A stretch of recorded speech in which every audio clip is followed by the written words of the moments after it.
Hey everyone, it's Mark, and today we're going to be looking at the best options for your first airliner in flight sim, as well as how to actually go about getting up to speed on it as quickly as possible. Choosing the right plane can go a long way to putting you on the right track, and on top of that, with my learning process, you can take on smaller chunks at a time and get your hands dirty flying the airplane right away. So if that sounds interesting to you, make sure to stick around and let's go.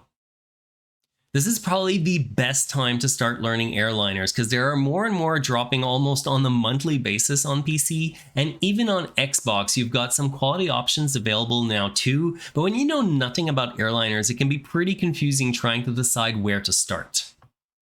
I tend to put all of the airliners into one of two categories, either modern or legacy, and for your first airliner you definitely want to pick one from the modern lineup because starting with something like the BAE 146 is just going to be asking for frustration and it won't be fun because the learning curve is just too big.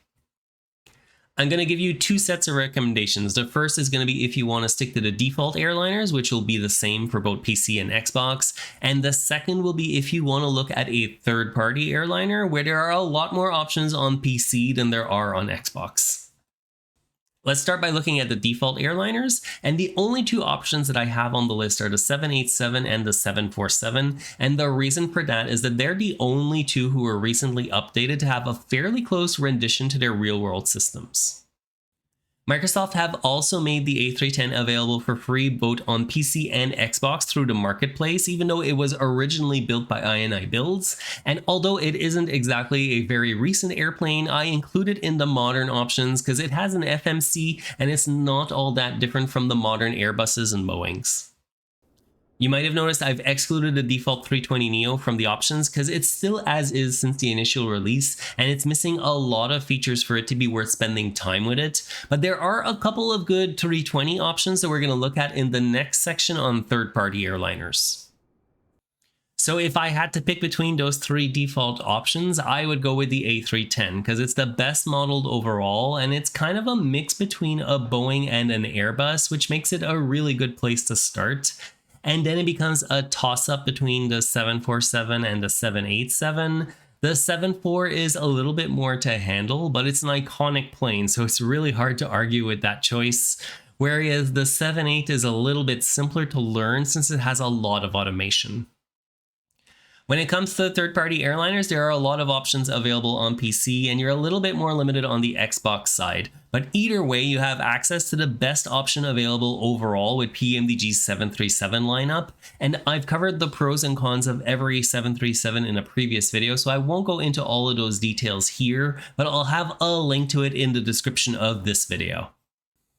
On the PC side, you've also got the free fly-by-wire A320neo and the Phoenix A320, which are both great.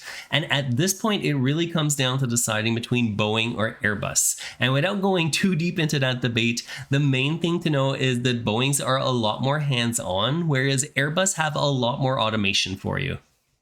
My first airliner was the fly-by-wire, and it was quite the learning curve when it came to try the 737, and if I had to do it again, I would probably start with the 737 instead, because it sets you up better for learning some legacy airliners where things are even more manual, and then it's easier to transition to Airbus as well, because it's really just a cleaner implementation of how you do things in the 737. That should cover you regardless of what your situation is, whether you're on PC or Xbox, or if you want to go default or a third party. But learning that airplane once you've chosen it is a challenge unto itself, so let's look at how I do that now. One thing that I really want to emphasize, especially if this is your first airliner, is that you shouldn't expect to get things right on the first, second, or even the third go. It takes a lot of practice to become proficient enough to do even simple things like landing an ILS. Although I will say that it does get easier once you have a little bit of experience with them under your belt. Alright, so the first step that I always take when learning a new airliner is an obvious one, and that's to get a rough idea of how everything works by watching a full flight tutorial that covers everything from startup to landing, and make sure to skim through a couple of them to see what you like best, just because everyone has different preferences for presentation styles. There's too many little details to remember though on a first watch, and I don't actually take any notes while I'm watching the tutorial anyways. I'm just trying to be a sponge and absorb as much as I can. And what I'm going to do afterwards when I'm practicing stuff with the airplane is I'll have the tutorial open on my other window and I'll just scroll around to wherever I need to figure out whatever I'm trying to do. I've got one more big tip that can help you figure stuff out once you're in the air, but I'm going to save that for a little bit later. Right now, I want to remind you to like the video so we can help other people discover it as well, and subscribe so that you don't miss out on the next one. The next step once you've finished watching a tutorial is to load the airplane in Flight Sim, and I always start from the runway for this first flight, even though that isn't super realistic. Like that, you can get in the air a lot quicker, which is really the fun part, since most airliners start with the engines running when you set it to start from the runway. There are some exceptions, like in PMDG, you're going to need to load the runway panel state, but the fly-by-wire, the Phoenix, the INI A310, they all start with the engines running automatically, which is a huge time saver when you're just learning the airplane. The main goals for this first flight are learning to program the FMC with our route info, how to get airborne and use the autopilot to follow our route, and finally how to fly the ILS back down to the runway. This is where you can refer back to your tutorial as your base of information to figure out how to program the FMC, but the route that I recommend you use is going to send you on effectively what amounts to an extended circuit around the airport. It starts with a departure procedure, and then it turns around back towards the airport to land on an ILS almost right away. Doing it this way means that you can practice every phase of flight in a very short period of time, especially because the thing you're likely to struggle with the most is landing. There's nothing more frustrating than having to fly a full flight just to practice your ILS approaches. The good news is that if you're using the A310 or the 737 and soon the fly-by-wire, I've got you covered with a tutorial that does exactly this first flight, and I'm going to link to them obviously in the description as well for you, and I really find it's the easiest way to go about getting familiar with an airliner. The other thing that you're going to need to do on this first flight is make sure that your controls are set up correctly. And for that, I create a custom key binding for every airliner that I fly. Although what I've done is created myself some base profiles that I can just duplicate, so I don't have to redo everything from scratch every single time I want to learn a new airliner. You'll want to make sure all of your axes are working correctly, be it the throttle, the flaps, and the speed brakes. And again, for this, I don't waste time trying to figure out myself how to do it. There are a ton of how-to guides on YouTube for setting up pretty much any peripheral for the most popular airliners. The other thing that you should do before you get too far is to set up your cameras properly to move around the cockpit, because you're often going to be going back and forth between panels in different places, so having shortcuts to get there is going to go a long way to making you more efficient with the airplane. You can save up to 10 custom camera views, but by default they're pretty hard to reach, so instead I've laid them out on the number pad keys in a logical way to look around at all the panels, be it the overhead, the glare shield, the captain's panels, or even the EFB.